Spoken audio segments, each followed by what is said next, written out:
An unveiling for the memorial of Bill Rutherford brought out dozens of people this Saturday morning.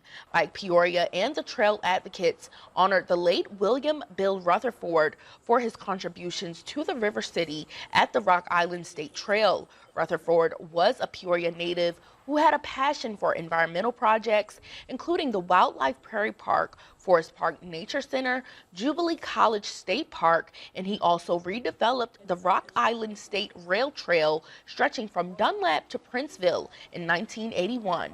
Mike Rucker from Bike Peoria calls Rutherford a remarkable individual and says this memorial plaque took around 6 months to design. We went to Springdale Cemetery and said, do you have any spare stones?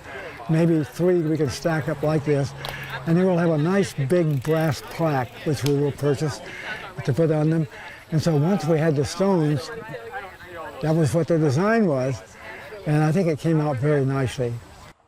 Rutherford died at age 92 in 2006 and was also a pilot working with the Greater Peoria Airport Authority.